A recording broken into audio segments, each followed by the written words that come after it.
The wedding dress was ready, the ring was sparkling on her finger, and in just a few weeks she was going to be a bride.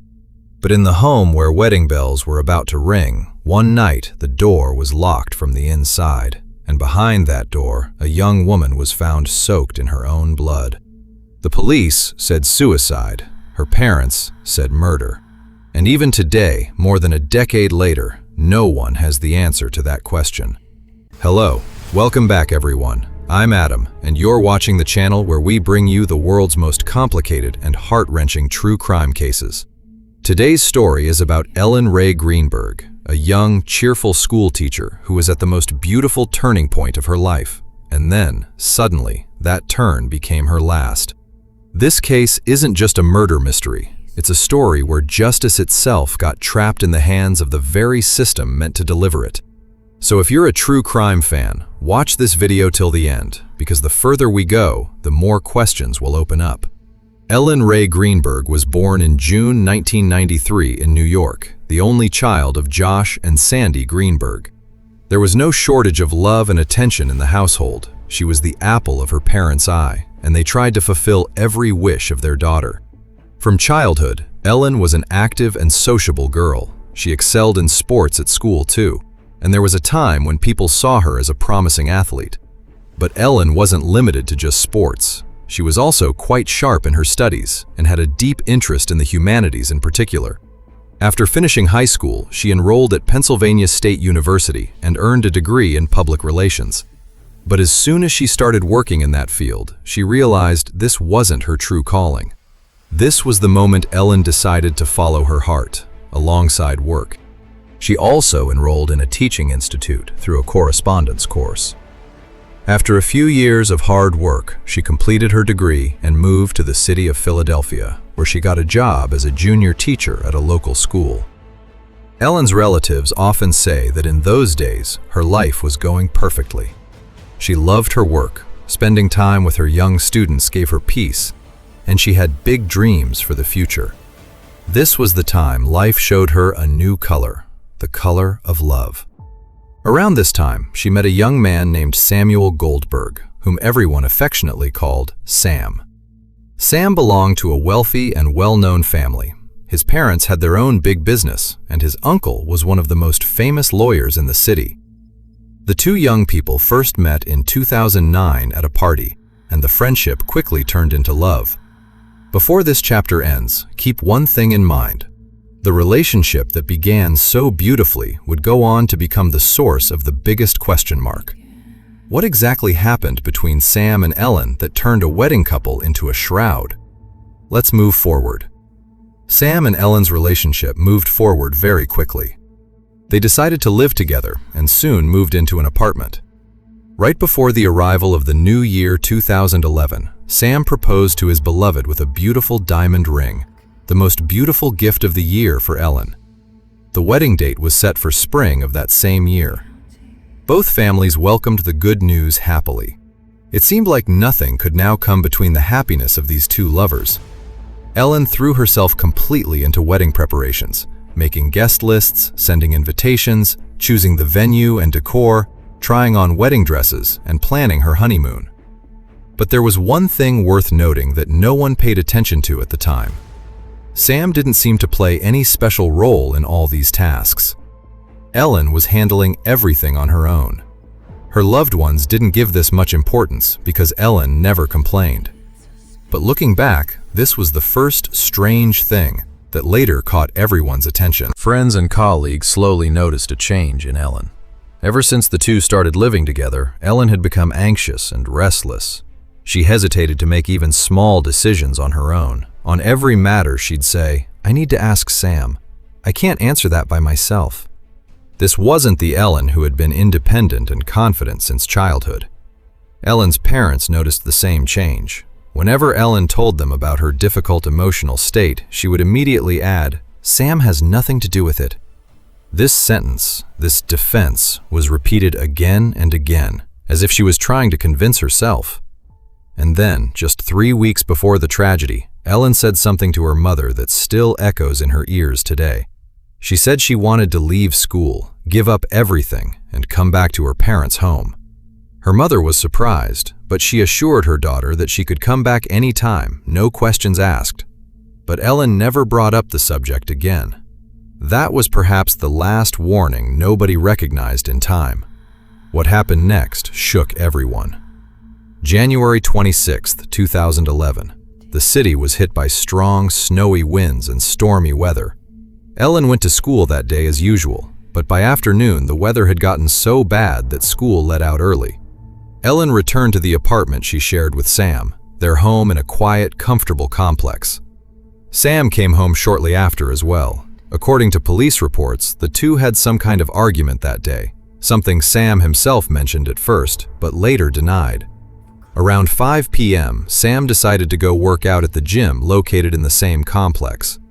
He was out of the apartment for less than an hour. When he came back, the door was locked from the inside. The latch was on. Sam first knocked on the door loudly and insistently, then started calling out Ellen's name. His voice was so loud that neighbors took notice. When there was no response, he started calling her phone and sending messages, but from inside, only the sound of the ringing phone could be heard. No answer. Sam went downstairs to the security guard and asked for help, but the guard said he couldn't leave his post and that opening the door wasn't within his authority. Left with no choice, Sam went back up to his floor and broke the latch himself by slamming his shoulder into the door. Inside, there was complete silence. When he entered the kitchen, what he saw was bone-chilling. Ellen was sitting on the floor, leaning back against the kitchen cabinet, her body riddled with knife wounds, her clothes soaked in blood. Sam immediately called emergency services, but when asked to check Ellen's pulse, he strangely asked 2 or 3 times, "Do I really need to do that?" There was silence for a moment, and then Sam suddenly said there was a knife sticking out of Ellen's chest, which, according to him, he hadn't noticed before. Oh my God, she stabbed herself. Where? She fell with a knife. Oh no, her knife's sticking out. What? There's a knife sticking out of her heart. Oh, she stabbed herself? I guess so. I don't know where she fell on it. I don't know. The police officers who arrived at the scene said they had never seen anything like this in their entire careers. The door truly was locked from the inside. There were no signs of forced entry, and nothing had been stolen from the home. Everything was exactly as it should be, except for the body of a young woman. This is where the most troubling part of this story begins. When Ellen's body was examined, no defensive wounds were found on it. As if everything happened so fast, she never got the chance to react. Her body had roughly 20 knife wounds of varying depth, and the final blow went straight to her heart, taking her life. But the most shocking part was that even before the medical examination, the police had already decided Ellen had done this to herself. The reasoning given was Ellen's history of anxiety and panic attacks. She had been suffering from an anxiety disorder for some time and was under a psychologist's care. But that psychologist himself later stated clearly that the medications Ellen was taking could never have caused suicidal thoughts, and that Ellen had never expressed any such thoughts either. On the kitchen table were cooking ingredients, spices, and a chopping board. Breaking news tonight, a shock twist in the mystery death of a bride-to-be, a beautiful young first-grade teacher bride-to-be, after she's viciously stabbed 20 times, at least 20 times, including in the back of the neck, the back of the head, and it's bizarrely ruled a suicide. This is an unusual case because there were mistakes from the very beginning. I have investigated stabbing suicides in my career, but I've never seen anyone stab themselves in the back. Medically speaking, forget the mishandling of the scene. Forget that. We'll come back to that. But medically speaking, on the face of it, this is not a suicide. Why are they doing this to Ellen? I don't get it. I don't know. Having worked self-inflicted stab wounds over the course of my career, the thought that you could have this many with all of these pain centers firing at one time, and layer upon layer upon layer, is beyond the pale. That's what, and Listen, Benet had mentioned just a second ago about publisher. Investigators concluded from this that Ellen had been about to cook, then suddenly changed her mind and started stabbing herself instead. No suicide note was found. There was no motive. It was just a theory that was weak from the very start, yet the police stuck to it. Forensic examination revealed another shocking detail. 10 of the 20 wounds were inflicted from the back. This meant that if Ellen was attacked from behind, some of the wounds were severe enough to stop her from moving immediately, or at least make it very difficult. It's simply not possible for a person to stab their own back that deeply and then drive a knife straight into their own heart. Because of this, doctors expressed doubt about the case's official theory, but the investigation kept insisting on its original stance and refused to open a criminal case. Their biggest argument was that there were no signs of a stranger entering the home and that Ellen hadn't tried to defend herself. But if you think about it, the door latch itself was questionable because it couldn't be closed completely from the inside, and it could also have been closed that way from the outside without anyone opening it from within. In other words, the very door that was proof no one could have entered was itself under suspicion. In cases like this, the partner is usually the first suspect, but Sam Goldberg always remained above suspicion. No charges were ever filed against him, and he was only called into the station on the day of the tragedy, and even then, in the presence of his influential lawyer uncle. The entire scene of that night was pieced together based solely on Sam's own statement, in which he repeatedly contradicted himself. Planning to answer questions in the streets of New York City. Sam, do you have any comments regarding the recent update in your ex-fiance's case? Just want to hear your side of the story, Sam. Anything to say? But this was always brushed aside as stress. The neighbors only confirmed that they heard a young man shouting and knocking on the door, nothing more than that. Sam had claimed the security guard came upstairs with him and saw him break down the door, but the guard flatly denied this, saying he never left his post. This contradiction was quite significant for the investigation, but it too was dismissed as irrelevant. Only one camera recording of the path to the gym was checked, showing Sam walking to the gym and walking back, but in between, he could easily have gone out another way and returned the same way. His alibi was never verified, and no witnesses at the gym were even sought to confirm whether he was actually working out. Sam called the police a full hour after the door was broken down. The officer who took that call later said Sam's crying was strange. His voice didn't have the tremor of genuine shock, and when asked to begin CPR, he first questioned whether it was really necessary, then went quiet, and only then mentioned the knife he hadn't noticed before. Before calling the police, Sam called his parents and his lawyer uncle, who arrived at the apartment before the police did. The next day, Sam went back to the sealed apartment with his uncle and took all of Ellen's devices, 2 laptops, a phone, and a tablet. When the investigation checked these devices a few days later, they found search history related to suicide, even though these devices had remained in Sam's possession before the police could examine them. Let's leave this chapter with a question. If everything was so clear-cut, why did Sam need his lawyer so urgently? And if he was innocent, why the rush to take the devices? The officers who arrived at the scene conducted a very superficial examination and immediately concluded it was a suicide. There was very little blood around Ellen's body, despite her wounds being numerous and deep, which could suggest that someone had wiped the blood away. But no one used a luminol test, nor was the trash checked, where possible evidence was lost forever. The medical examiner who conducted the autopsy found the case very strange himself. He launched his own additional investigation, sending a sample of Ellen's spine to a specialist to determine whether the spinal cord had been damaged. If the spinal cord was damaged, Ellen would have been paralyzed, making it impossible for her to stab herself in the heart. But then came a strange twist. The specialist suddenly changed his position and said that, according to his report, the spinal cord had not been damaged. Yet this report was never made part of the case files. To this day, it's baffling how such an important report simply disappeared. Ellen's parents, Josh and Sandy, could never accept this verdict. They refused to simply accept the suicide narrative. They hired a private detective who helped them completely free of charge. This detective studied the case and concluded that Ellen's body had been moved after death because a trail of dried blood ran from her nose toward her ear, which is only possible if the body was lying down, not sitting up, as Ellen was found. The detective also found marks on the floor that looked like drag marks. And another detail came to light. The guard, upon remembering again, said Sam had been wearing a tracksuit, but had boots on his feet, and he had no bag with him for a change of clothes after the gym.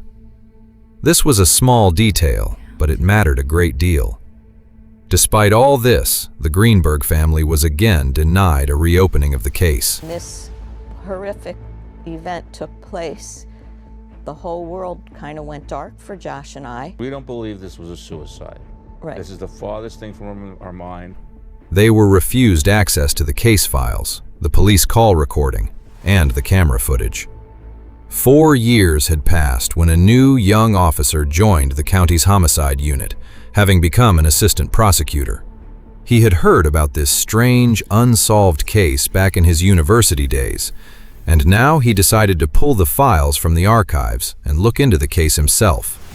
His attention was first drawn to the injury at the back of the head, which could indicate that Ellen had been attacked from behind without warning.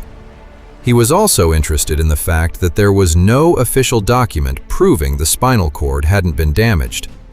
He tried hard to find this document, but was told it had been lost somewhere in the archives. He sent an official request to the Forensic Center to get a copy of this report. The answer was shocking. It turned out that no such report had ever existed, and the spine had never actually been examined for this. But at the same time, it was discovered that a fragment of the spine had somehow been preserved and could be tested again. An independent specialist was brought in, and after testing, confirmed that Ellen's spinal cord had been damaged in multiple places, meaning she wouldn't have been capable of inflicting these wounds on herself. This new, solid evidence was handed over to the police, but despite this, the police reopened the case file, reviewed it, and still refused to initiate criminal proceedings. And in 2018, the coroner gave a final official statement that all 20 wounds had been self-inflicted by Ellen, with no doubt about it. Justice came to a standstill once again. The Greenberg family did not give up. They hired a new attorney, gathered all the old documents, evidence, and witness statements again, and in 2019 filed a new lawsuit against the coroner and the experts who had failed to do their jobs properly. The following spring, this lawsuit was heard and settled, but the actual trial never began because the pandemic had spread across the world. It was expected the case would be reclassified, but due to the negligence of the police and medical examiners and the confusion it caused, several crucial pieces of evidence were lost forever. Ellen's parents created a social media page where they continued to share updates on their investigation, official documents, new details, and theories.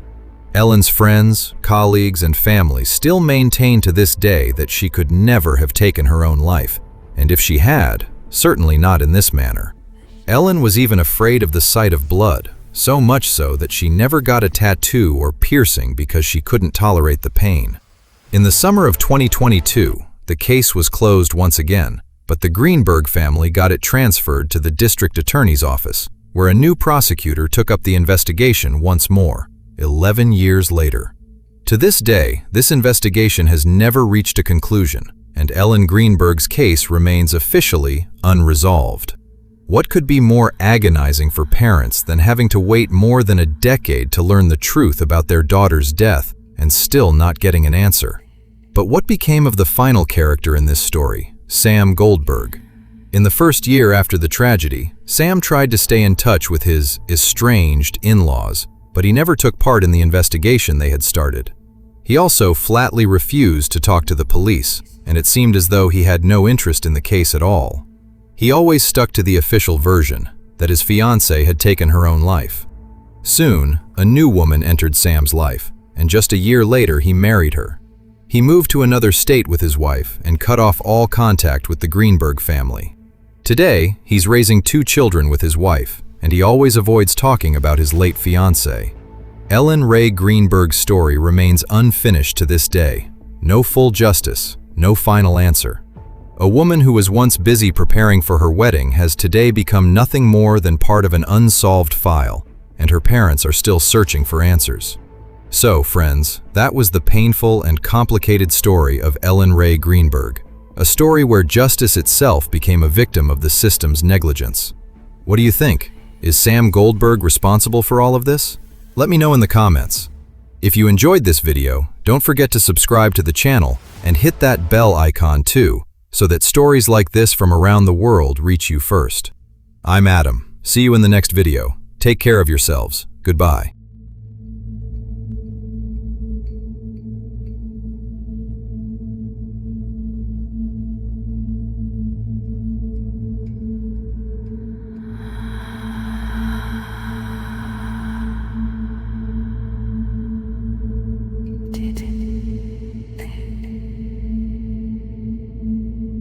It began.